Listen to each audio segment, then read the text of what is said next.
Good afternoon, ladies and gentlemen. Shalom. I'm David Mensa, Israeli government spokesman. It's Monday, the 17th of June, day 255 of the October 7th war, when the Hamas army of terror invaded our country and carried out their atrocities. First, an update on IDF casualties. Since the outset of this war, the IDF fatalities have unfortunately risen to 662. After a very painful weekend here in Israel, I have the heartbreaking task to tell you about the passing of Captain Wasim Mahmoud, who was 23 years old, from the Druze community of Beit Jan in northern Israel. Captain Mahmoud fell in battle in southern Gaza. Sergeant Yair Reutemann was 19 from Karnei Shomron. He was seriously wounded in battle in southern Gaza last week and succumbed to his wounds on Saturday. Captain in the reserves Eitan Koplovich was aged 28 from Hoshea and was killed in battle in northern Gaza. Senior Staff Sergeant Major in the reserves Elon Weiss was 49 from Psagot. He fell in battle in northern Gaza. Sergeant Eliyahu Moshe Zimbalist was 21 years old from Bet Shemesh. He fell in battle in southern Gaza. Sergeant Itai Amar was just 19 years old from Kochav Yair. He too fell in battle in southern Gaza. Staff Sergeant Stanislav Kostarev was 21 years old and from Ashdod. He was killed in battle in southern Gaza. Staff Sergeant Or Blumovitz was 20 years old from Pardes Chana. He was killed in battle in southern Gaza. Staff Sergeant Oz Yeshaya Gruber was 20 from Tel Menashe, and he was killed in battle in southern Gaza. Sergeant Yakir Yaakov Levy was 21 and from Chofetz Chaim. He too was killed in battle in southern Gaza. Sergeant Shalom Menachem was 21 and from Beit-El. He fell in battle in southern Gaza. Staff Sergeant Tzur Avraham was 22 years old and from Mekabim Reut, and he was killed in battle in southern Gaza just yesterday. Almost all of these young men had their funerals yesterday. All of them died fighting terror in Gaza. They were buried, almost all of them yesterday, surrounded by their loved ones. On the announcement of these fallen soldiers, the Prime Minister made a statement, and I will not read out the whole statement. It's on the Prime Minister's office website where you can find it, but I just wanted to share with you a selection of what he said. Quote, "We paid a heart-rending price in our just war of defense of our homeland. With deep sorrow and heavy in mourning, I bow my head together with all the citizens of Israel and weep over the fall of our heroic fighters.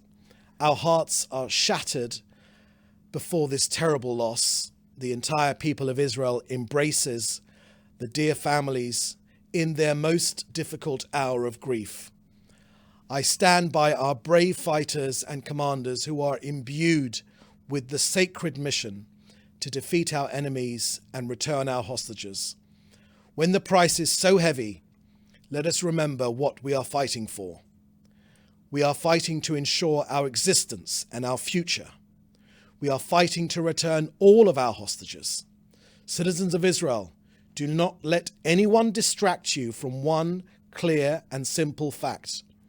Despite the heavy and unsettling price, we must cling to the goals of the war: the destruction of Hamas's military and governing capabilities, the return of all of our hostages, making certain that Gaza will never again constitute a threat to Israel, and the return of our residents securely to their homes in both the north and the south. Together we will fight, and with God's help, together we will win." End quote. We bow our heads in tribute to their sacrifice and for their bravery in protecting our homeland. May their memories be a blessing forever.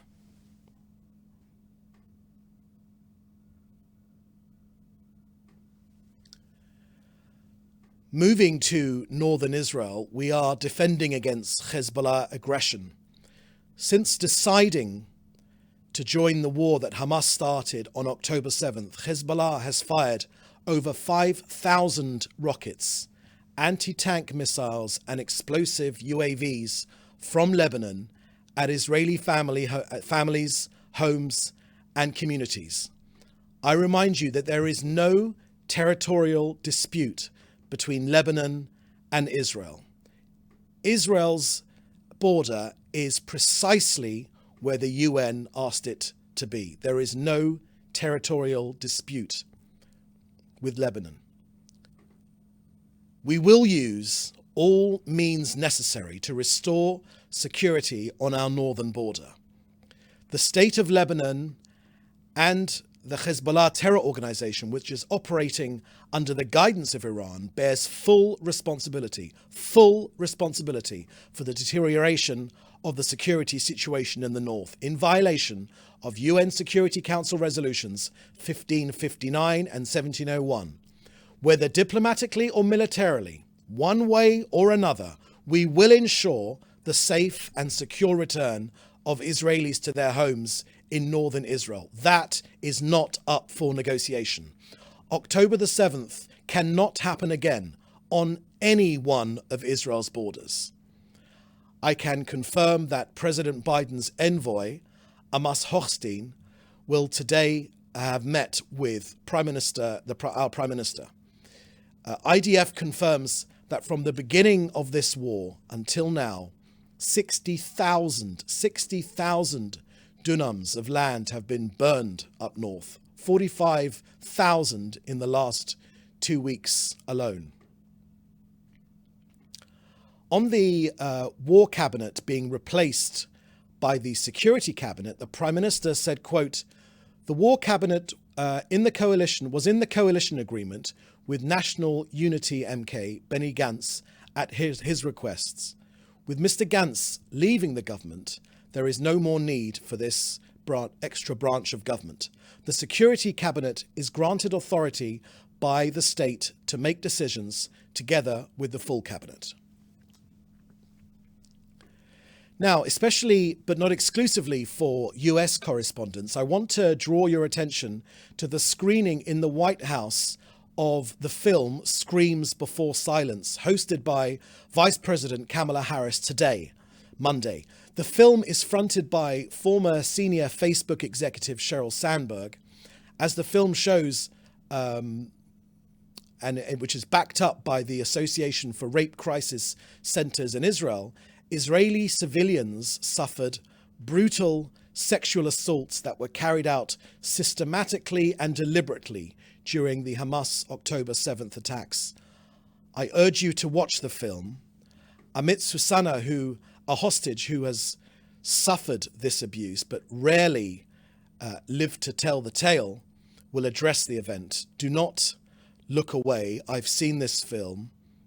It has stayed with me like nothing else. See what Hamas did systematically and deliberately, and then understand why this terror army cannot be left in control of Gaza. Now an update from COGAT and their work coordinating aid into Gaza. The usual daily reminder that the contents of over 1,000 aid trucks currently awaits being picked up on the Gazan side of the Kerem Shalom crossing. So since the beginning of this war, more than 35,000 trucks have delivered 670,000 tons of aid have entered Gaza, more than enough food to feed everyone in Gaza. More food and aid enters Gaza every day, 80% more food than compared to what was entering Gaza prior to October 7th. So that's the end of our briefing today. I will now take your questions, which you should put in the chat together with your news outlet. Thank you. First question, please. Jack Moore, AFP News Agency. It has been reported widely today that the war cabinet has been dissolved.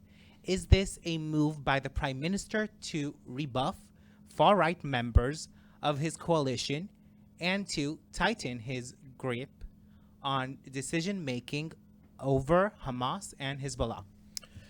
Thank you for that question, Jack. As I've made clear in this briefing, the War Cabinet was a prerequisite of creating this national unity government. It was a prerequisite put in by member of Knesset Benny Gantz. With Mr. Gantz leaving the government, there is no longer a need for the War Cabinet, and its duties will be taken over as mandated by the State of Israel by the Security Cabinet, together with the full cabinet. I've made that clear in my briefing. You can play the tape again, or I've just given you the answer.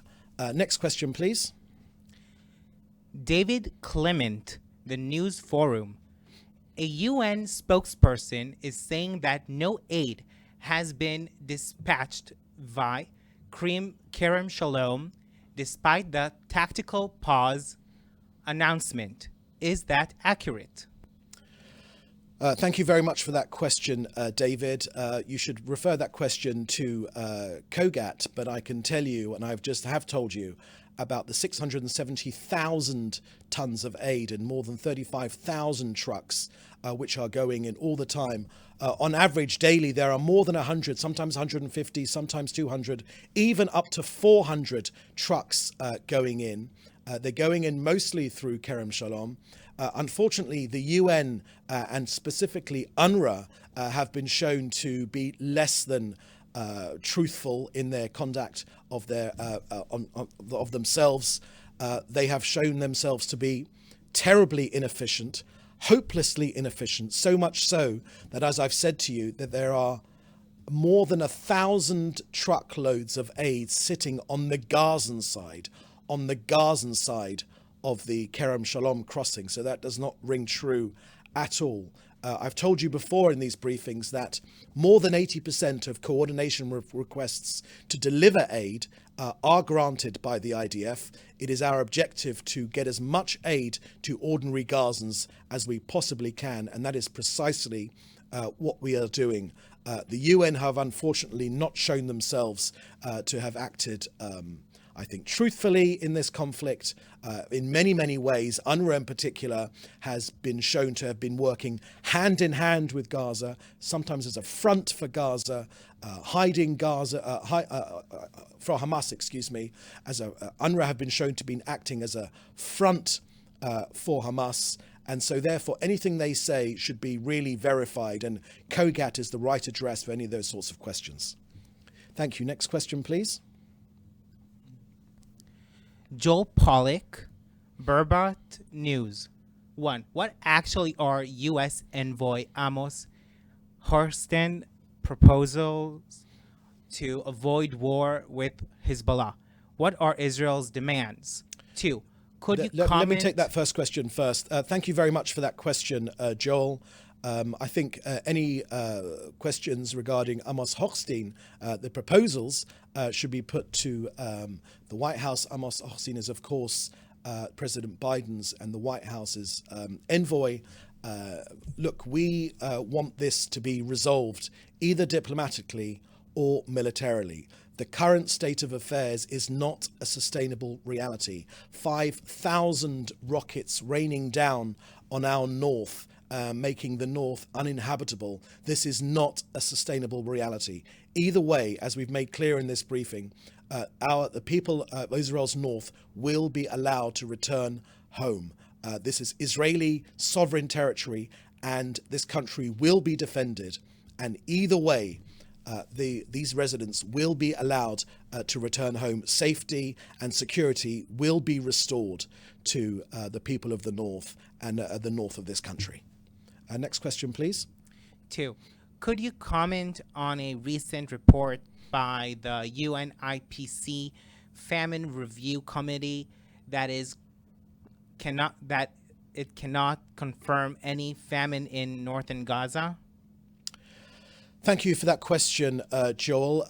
In the last couple of weeks, we have made clear, using international experts, that the whole maligning of Israel with this famine narrative has been shown to be absolutely false, incorrect, not true. There is no famine in Gaza. The amount of food that has gone into Gaza proves that fact.